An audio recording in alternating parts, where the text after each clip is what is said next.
Accelerator கேபிளை மாற்றுதல். Replacement of accelerator cable. பைக்கின் வேகம் எக்ஸலரேட்டரால் கட்டுப்படுத்தப்படுகிறது. எக்ஸலரேட்டரில் பொருத்தப்பட்ட ஒரு வளைந்து கொடுக்கக்கூடிய உலோக கம்பி மெட்டல் ஒயர் எக்ஸலரேட்டர் கேபிள் என்று அழைக்கப்படுகிறது. இது எக்ஸலரேட்டர் கைப்பிடியை த்ராட்டில் பாடியுடன் இணைக்கிறது மற்றும் பைக்கை இயக்கும் போது எரியும் எரிபொருளின் ஃபியூயலின் அளவை கட்டுப்படுத்துகிறது. எக்ஸலரேட்டர் அதிக முறை பயன்படுத்துவதால் அதிக எரிபொருள் எரிகிறது. அதனால் பைக்கின் வேகமும் அதிகரிக்கிறது. எக்ஸலரேட்டர் குறைவாக பயன்படுத்தப்பட்டால் குறைந்த எரிபொருள் ஃபியூயல் எரிகிறது. பைக்கின் வேகமும் குறைகிறது.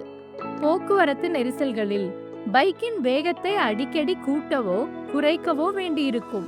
எக்ஸலரேட்டர் கேபிளின் உதவியுடன் இதை எளிதாக செய்யலாம். அது சேதமடைந்தால் நமக்கு சிக்கல்கள் ஏற்படலாம். எக்ஸலரேட்டர் கேபிளை எப்படி மாற்றுவது என்பதை கற்றுக்கொள்வோம். வாருங்கள். இதற்கு பயன்படுத்தப்படும் கருவிகள் மற்றும் உபகரணங்கள். Tools and equipment: screw driver, T spanner, long nose pliers, open ended spanner. இந்த பைக்கின் எக்ஸலரேட்டர் கேபிள் சேதமடைந்துள்ளது. முதலில் அதை அகற்றலாம். இதற்காக இந்த பைக்கிலை பிரதான ஸ்டாண்டில் நிறுத்தி எக்ஸலரேட்டரை சுழற்றுவதன் மூலம் அதன் இயக்கத்தை சரிபார்க்கவும். ஒரு ஸ்க்ரூ டிரைவர் மூலம் ஸ்விட்ச் அசம்பிளியை அவிழ்த்து எக்ஸலரேட்டர் ஹேண்டிலில் இருந்து கேபிளை துண்டிக்கவும். அதன் பிறகு back seat, front seat, fuel tank cover மற்றும் ஃபியூயல் டேங்க் ஆகியவற்றை அகற்றவும். டி ஸ்பேனரின் உதவியுடன் ஏர் ஃபில்டர் மற்றும் ஃபில்டர் பாக்ஸை அகற்றவும். பின்னர் த்ராட்டில் பாடியின் உள்ளே ஒரு துணியை வைக்கவும். இதனால் எந்த குப்பைகளும் அதில் நுழையாது. லாங் நோஸ் பிளையரை பயன்படுத்தி த்ராட்டில் அல்லது எக்ஸலரேட்டர் கேபிளை த்ராட்டில் பாடியில் இருந்து அகற்றவும். எக்ஸலரேட்டர் கேபிளை அதன் இடத்திலிருந்து கவனமாக வெளியே இழுக்கவும். மேலும் ஒரு ஓபன் ஸ்பேனரின் உதவியுடன் ஸ்விட்ச் அசம்பிளியில் இருந்து கேபிளை துண்டிக்கவும். சேதமடைந்த எக்ஸலரேட்டர் கேபிளை நாம் அகற்றிவிட்டோம்.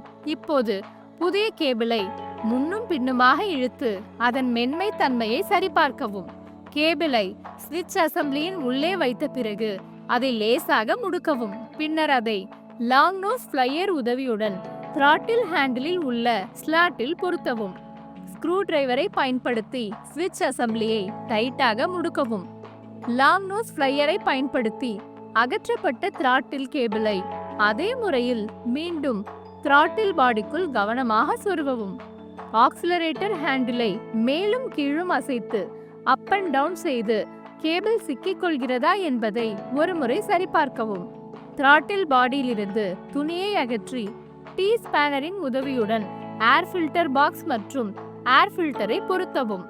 Fuel tank, fuel tank cover, front seat மற்றும் பேக் சீட் ஆகியவற்றை பொருத்தவும். வாகனத்தை ஸ்டார்ட் செய்து இறுதி சோதனையை மேற்கொள்ளவும்.